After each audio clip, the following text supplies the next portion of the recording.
20년 전 나이트에서 만났던 소름 끼치는 그녀. 친구와 오랜만에 나이트를 가기로 했습니다. 나이트 근처 번화가에서 간단히 소주 한 병 마시고 나서 기분 좋게 나이트에 입장했습니다. 얼마 만에 가는 나이트인가요? 언제나 나이트에 처음 입장할 때면 가슴이 설레어요. 친구와 저는 최대한 시크하게 자신감 충만한 표정과 걸음걸이로 테이블에 착석. 그날따라 왜 이렇게 부킹이 잘 되는지 전화번호를 수없이 따고 따다가 새벽 3시 정도쯤 핸드폰을 만지작거리던 친구가 말합니다. 아까 네 옆에 부킹 왔던 여자의 친구 있지? 문자 왔어. 만나서 2차 가잔다. 나이도 어리고 얼굴도 이뻐서 천천히 작업을 해야겠다. 맘먹었던 애들이었는데 이게 웬일. 먼저 나가서 놀자고 하다니 좋았죠. 한 가지 신기했던 것은 그날 번호받았던 또 다른 여자의 이름도 그 여자 이름과 같았어요. 성까지 말이죠. 최현민. 아무튼 나이트에서 나와서 술집으로 향했습니다. 유치원 교사라고 하는데 어찌나 이쁘고 잘 놀던지 분위기는 무르익을 대로 무르익는데 갑자기 제 친구의 파트너가 킹판을 부리기 시작하더라고요. 술 취해서 울고불고 제 옆에 여자가 저랑 조금이라도 스킨십을 하면 화내고 욕까지 서슴지 않고 처음에는 술 취해서 그런가 보다 웃으면서 넘어갔는데 계속 그러니깐 짜증이 나더군요. 그래서 친구에게 말해서 네 파트너니까 네가 알아서 책임져라. 따로 노는 게 낫겠다. 하고 서로 합의 본 다음 저는 제 옆에 여자와 같이 나왔습니다. 얘도 술이 취할 만큼 취해서 저한테 계속 앵기더군요. 저도 술도 취하고 힘들기도 하고 뭐 오늘은 홈런 성공이다 라고 생각하며 모텔로 바로 들어갔습니다. 그런데 모텔에 들어가자마자 얘가 계속 사진을 찍어달라고 하는 겁니다. 이해가 잘 안 갔어요. 솔직히 원나잇이야 그렇다 쳐도 처음 본 남자와 모텔 와서 사진까지 찍어달라고 하니까 정말 이해가 안 갔지만 찍어줬습니다. 샤워하는 모습부터 침대에 누운 모습까지 자기 핸드폰에 저장하더군요. 그리고 나서 그날 밤을 같이 보내고 3일 뒤 연락을 계속하다가 그날 삼겹살에 소주 한 잔 생각이 나서 학교가 끝나고 전화를 했습니다. 술이나 간단하게 한 잔 하자고 말이죠. 그랬더니 그럴까 하면서 자기 집으로 오르는 겁니다. 오빠 내가 고기랑 다 사놓을게. 준비해놓고 기다릴게. 얼른 와. 저는 여기서 이해가 안 갔습니다. 나이트에서 처음 만나 그날 밤 원나잇까지 한 남자를 뭘 믿고 혼자 사는 집까지 부르는지 왠지 모를 그런 약간의 이상함. 이질감이 들었죠. 하나 여자가 혼자 사는 집으로 남자를 초대하는데 안 가면 그게 남잔가요? 쾌재를 부르며 택시를 타고 룰루랄라 갑니다. 같은 도시이긴 한데 상당히 외곽 쪽입니다. 20년 넘게 살면서 한 번도 그 동네 가보지 않았던 공장지대.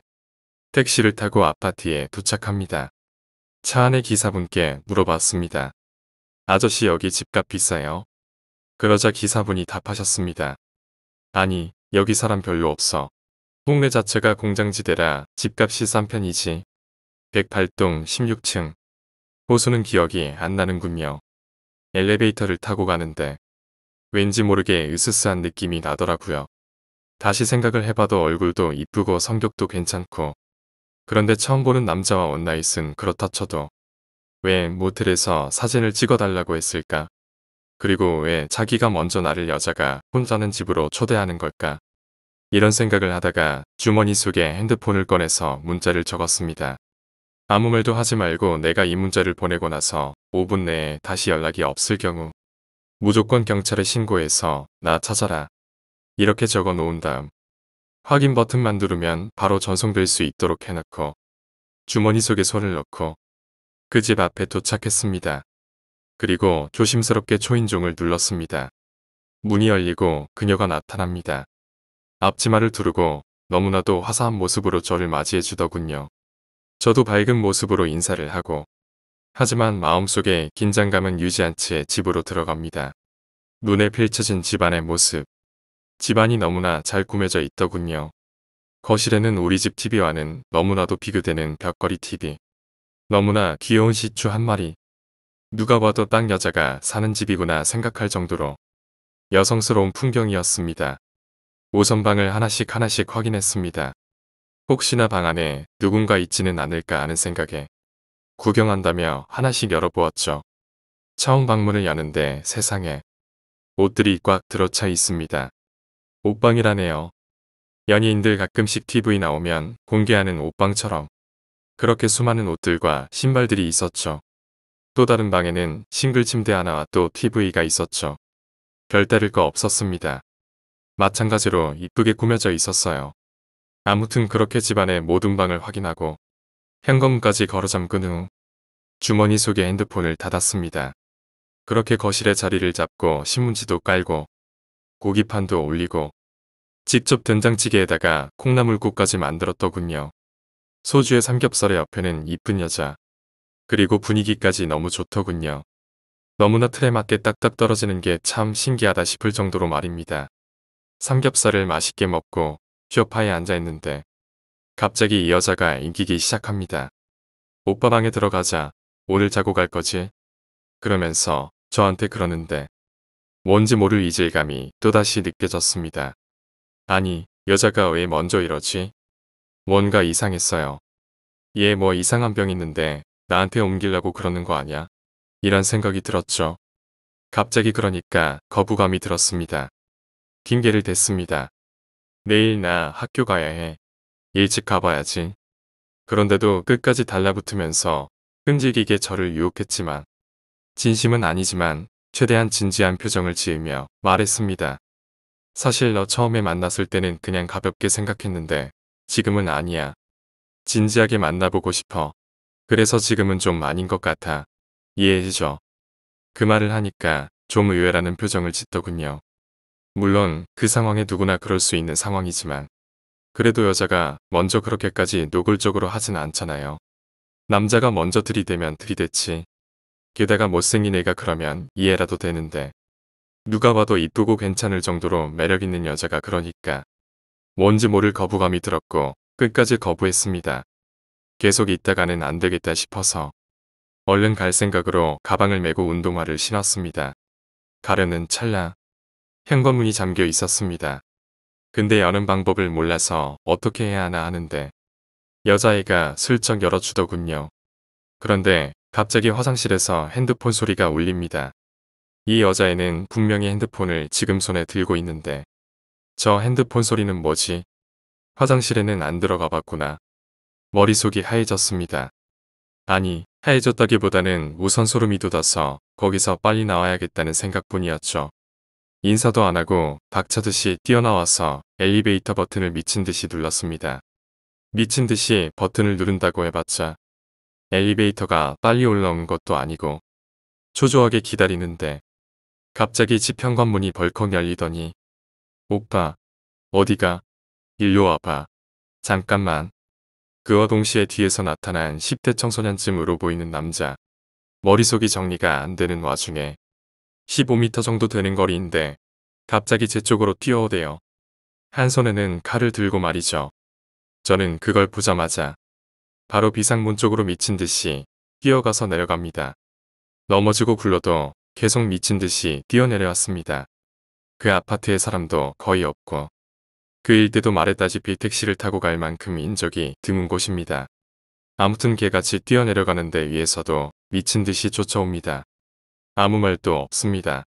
그냥 미친 듯이 쫓아옵니다. 저 또한 아무 말 없습니다. 말할 정신이 있나요? 그냥 살고 싶어서 뜁니다. 그 상황 되니까 16층에서도 금방 내려오더군요. 진짜 눈앞에 아무것도 안 보였습니다. 그렇게 내려와서 정문 쪽으로 달려가는데 정문에서 그 여자가 떡하니 서 있네요. 다른 남자와 함께 말이죠. 아무렇지도 않게 저에게 큰 소리로 말합니다. 오빠, 어디가? 여기 갈 데 없어. 저는 바로 1층에서 난간을 넘어 잔디밭으로 떨어집니다. 그리고 나서 또 미친 듯이 달렸습니다. 얘네들도 이것까진 예상 못했는지 당황하면서 쫓아오는 소리가 들리더군요. 어디 갈 데가 없습니다. 늦은 시간이라 어디 문을 연 곳도 없고 공장지대라 갈 데도 없고 사람은 한 명도 안 보이고 아파트의 불은 어디도 켜져 있지 않았습니다. 지하 주차장으로 숨어 들어갔습니다. 지하 주차장도 사람이 없으니 차도 없는 건 당연지사죠. 차가 없으니 숨을 데도 없고 저기 화장실이 있네요. 제발 열려라. 손잡이를 돌리는데 다행스럽게 열리네요. 급한 대로 우선 들어갔습니다. 제일 끝칸에 문은 잠근 채로 딱 뒤에 붙어서 숨죽이고 있었습니다. 그리고 핸드폰을 열어서 전화를 했죠. 이런 상황에서 아이러니하고 신기한 게 배터리가 없더군요. 경찰에 전화를 거는데 신호가 간 후 여보세요? 저 좀 살려주세요. 지금 여기 어디 동에? 이렇게 말하는데 전화기가 꺼졌습니다. 손목시계를 보니 새벽 1시 30분. 이 새끼가 화장실로 들어오면 어떻게 하지? 난 무기가 될 만한 것도 없는데. 화장실 안에 다행히도 대걸레가 있더군요. 우선 그걸 들고 화장실 문 앞에 몸을 기댄 채 화장실 구조를 파악하기 시작했습니다. 지하라서 창문도 없고 도저히 도망칠 구멍이 없더군요. 대걸레 자루를 들고 인기척이 계속 없어서 조용히 있다가 다시 나옵니다. 아무도 없습니다. 조용합니다. 적막함만이 흐르고 있습니다. 조심스럽게 출구로 나옵니다. 아무도 없습니다. 다행히도. 미친 듯이 아파트 정문 쪽으로 뛰어가는데 누가 옆에서 부릅니다. 그 여자네요. 풀숲에서 저를 부릅니다. 여자 혼자서요. 소름이 돋았지만 가까이 가지 않고 말했습니다. 너 뭐야? 왜 그래? 무슨 작정이야? 장난해. 여자애가 말합니다. 오빠 지금 내 말 지금부터 잘 들어. 자세한 건 나중에 말해줄게. 우선 지금은 이곳을 나가야 돼. 쟤네들한테 잡히면 끝이야. 쟤네 둘 말고 더 있어. 저도 그 상황은 우선 모면을 해야겠다는 생각밖에는 없었고 한시라도 빨리 그곳을 빠져나오고 싶었습니다. 그런데 새벽 시간에 사람은 아무도 없고 깜깜하지. 칼 들고 있는 녀석들에게 걸리기라도 한다면 그야말로 끝나는 것 아니겠습니까? 게다가 계단을 급하게 내려오느라 넘어지고 굴렀는데 그때 다쳤는지 한쪽 다리는 욱신욱신거렸습니다. 여자애가 말해줍니다. 정문 하나 후문 하나 한 곳씩 아마 지키고 있을 거라고 말이죠. 그리고 두어 명이 지금 계속 뒤지고 있다고 하네요. 우선 날이 밝을 때까지 얼마 남지 않았으니 밤에 섣불리 움직이지 말고 기다린 후 공장 사람들 나올 때 같이 빠져나가라고 하더군요. 그리고 경찰에 신고하면 절대 안 된다고 자길 믿어달라고 했습니다. 나중에 말해준다고 말이죠. 그리고 나서 여자는 유유히 사라지고 저는 시킨 대로 다른 동의 1층 화단에 밤새 숨어 있었습니다. 날이 밝을 때까지 고작 3시간 정도만 기다리면 되었는데 제기는 24시간 같이 느껴질 정도로 길더군요. 날이 밝자 그 여자 말대로 공장 근무자들이 단체로 버스를 타러 나왔습니다. 같이 무리에 껴서 아파트를 빠져나오는데 다행히도 아무 일도 없이 나올 수 있었습니다. 시내 버스를 타려 해도 걸어가기에는 너무 먼 거리였고 다리가 다친 상태라 갈 수도 없었습니다. 버스 기사분께 좀 태워달라고 부탁을 했고 얻어 타고 가다가 그나마 인적이 많은 곳에 내려서 택시를 타고 집에 돌아왔습니다. 아무것도 생각 안 나고 샤워하고 바로 쓰러져 잠이 들었습니다. 그 일 이후 전화를 해봐도 없는 번호로 뜹니다. 아직도 번호 끝자리가 생생히 기억납니다. 5882. 처음에도 그 번호 보고 참 번호 웃긴다라고 생각을 했는데 아무 일 없던 것처럼 일주일이란 시간이 흘러갑니다. 세상 살다 보니 별 경험을 다 해보는구나. 경찰에 신고할 수도 없고 일상적인 생활로 돌아왔습니다. 그날 같은 나이트에서 만났던 이름까지 같았던 그 여자. 연락이 옵니다. 호감 있었던 여자라서 만날까 말까 고민하다가 이름이 같은 게 좀 꺼림직하긴 했지만 만나기로 했습니다. 저는 남자니까요. 찜찜했던 기분과 달리 너무나 성격도 착하고 털털했던 그녀. 술을 마시는데 그렇게 죽이 잘 맞을 수가 없더군요. 제가 원래 술을 절대 취할 정도로 마시지 않는 성격입니다만 그날은 2차까지 갈 정도로 기분 좋게 마셨습니다. 그날 이후 절대 조심해야겠다고 다짐했으나 그 다짐 따위는 잊혀질 만큼 그만큼 그녀는 매력적이었습니다. 그리고 또다시 모텔로 향하게 되었습니다. 공교롭게도 같은 모텔이네요. 일주일 전 그녀와 맨 처음 왔던 모텔. 웃음이 남과 동시에 소름이 끼쳤습니다. 고개를 저었습니다. 이 여자는 누가 봐도 정말 평범한 여자였습니다. 미용일을 하고 있고 이사 온 지는 얼마 안 되어서 친구가 별로 없지만 성격도 좋고 잘 맞고 나이도 동갑이고 이름이 같다는 것만 제외하면 전혀 매치가 안 되었습니다. 의심할 여지는 없었습니다. 방에 들어가서 맥주 한 잔이 더 마시고 싶어졌습니다. 그녀가 씻는 동안 저는 맥주를 사기 위해 방을 나왔습니다. 그런데 갑자기 전화가 울립니다. 새벽 2시. 발신 번호 표시 제한. 여보세요? 라고 하자 오빠라는 말소리가 들렸습니다. 가슴이 미친 듯이 두근거립니다. 아드레날린이 급격하게 몸속에 퍼져 손이 떨리고 등줄기에서 식은땀이 흘러내립니다. 떨리는 목소리로 말했습니다. 너 미야? 이 시간에 왜? 그리고 뭐야? 그러자 그녀가 말했습니다. 긴 말 못하니까 잘 들어. 오빠랑 같이 있는 여자 위험하니까 빨리 도망가. 그리고 끊어졌습니다. 바로 다시 전화를 걸어보았지만 수신되지 않는 번호라는 말밖에 돌아오지 않았습니다. 바로 도망가야겠다는 생각밖에는 들지 않더군요. 그런데 모텔 안에 두고 온 가방이 생각났습니다. 그 안에는 제 신상 기록이 들어있는 다이어리, 각종 중요한 물품이 들어있었지요. 어쩔 수 없이 다시 모텔로 들어갔습니다. 제발 아직까지 씻고 있어라. 하지만 여자는 태연하게 화장실에서 나와 침대에 앉아 나를 기다리고 있었습니다. 어디 다녀왔어? 라고 묻길래 저는 답했습니다. 맥주 좀 사러 갔는데 가방에 지갑을 놓고 가서 다시 가지러 왔어. 자연스럽게 가방을 들고 문 쪽으로 걸어갑니다. 이제 신발만 신으면 미친 듯이 뛰어갈 겁니다. 그런데 신발을 신는 찰나 그녀가 내 손목을 붙잡습니다. 같이 가. 나도 따라갈래.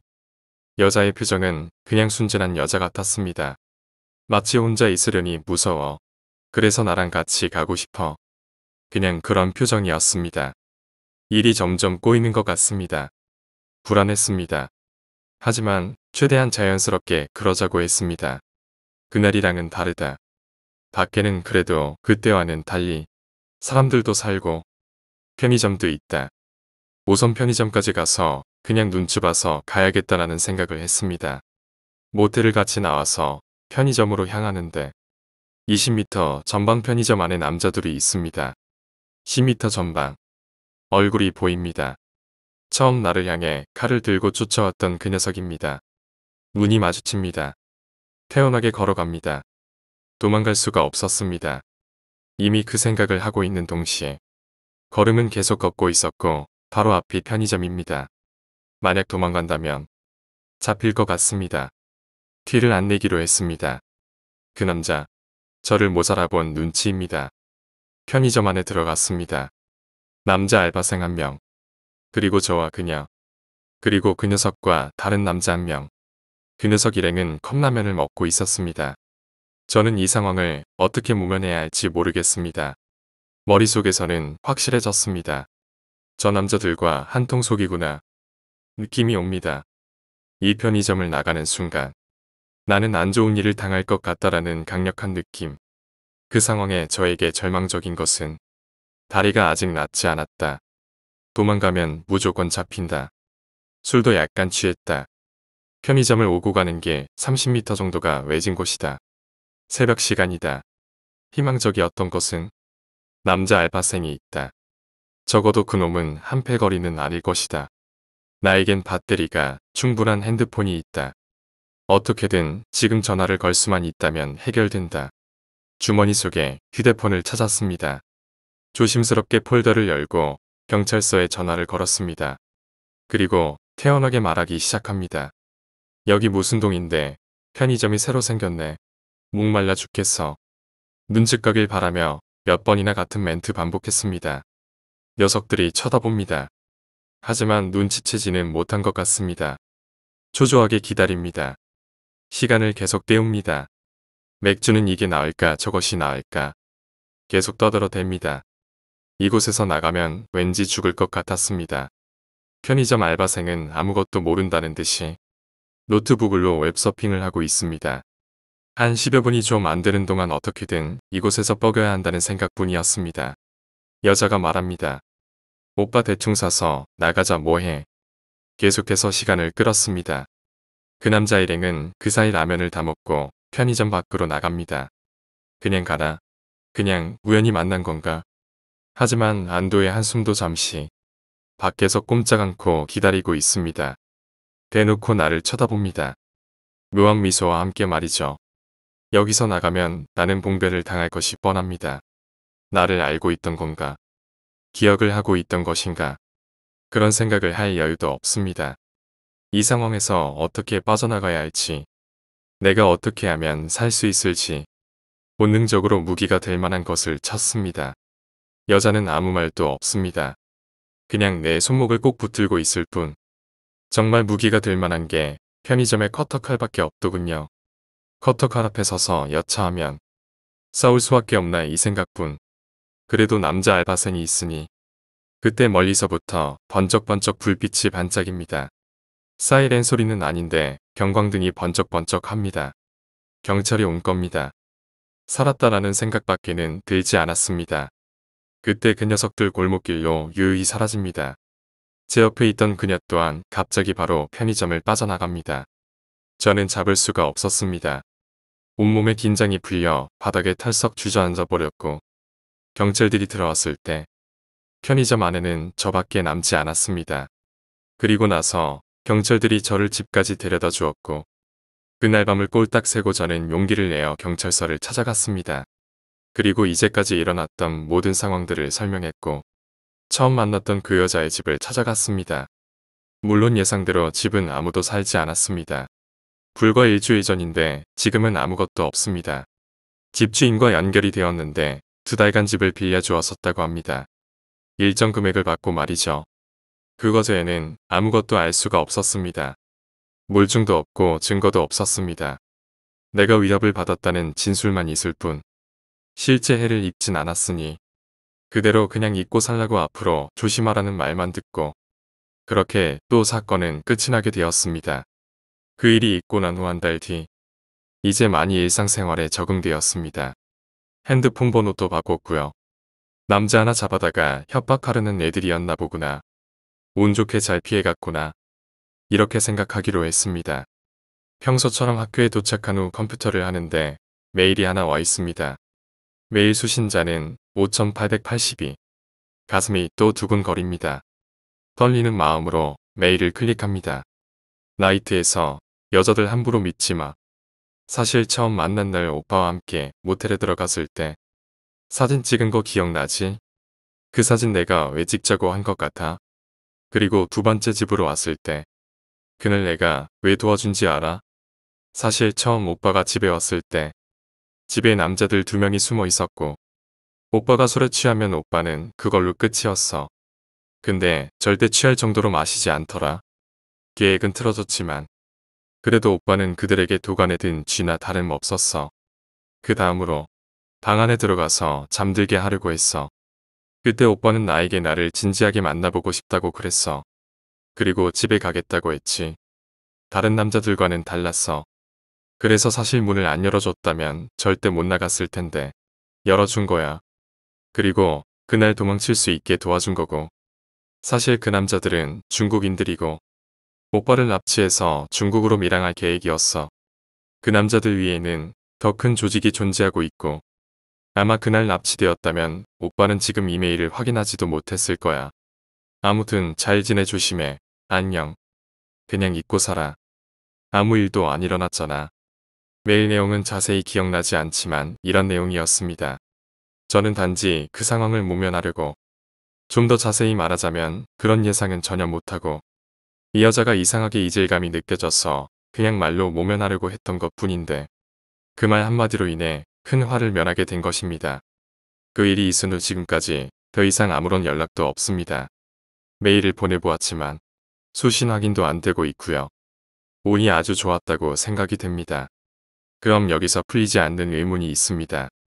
처음 그녀를 만나 모텔에 들어갔을 때 왜 이상한 포즈로 사진을 찍었는지, 왜 메일에도 그 내용이 있는지, 두 번째 만난 그 여자는 정황상 같은 패거리라는 말인데 왜 같은 이름을 사용했는지, 그리고 첫 번째 날 같이 왔던 그 여자의 친구의 정체 또한 무엇인지. 친구 말로는 전혀 아무런 이상이 없었다고 하는데 술 취해서 남친 부른다고 해서 그냥 집에 혼자 왔다고 합니다. 이 의문점은 저도 오랫동안 고민하게 되었습니다. 그런데 머릿속으로 조금씩 정리가 되다 보니 그 의문점은 풀렸습니다. 첫 번째로는 희생자인 남자를 아지트로 제발로 끌어오기 위한 퍼포먼스 같은 거죠. 남자에게 강렬한 기억을 남겨 아지트로 자연스럽게 유인하기 위한 작전이라고나 할까. 두 번째로는 만일에 대비해서 수사상의 혼선을 주기 위해서입니다. 세 번째로는 유인하기 위한 아지트는 하나고 범행 대상도 하나이기 때문에 그는 선택받지 못한 거죠. 오늘 이야기는 여기까지입니다. 오늘 이야기가 재미있으셨다면 구독과 좋아요, 댓글 부탁드립니다. 댓글은 저에게 큰 힘이 됩니다. 감사합니다.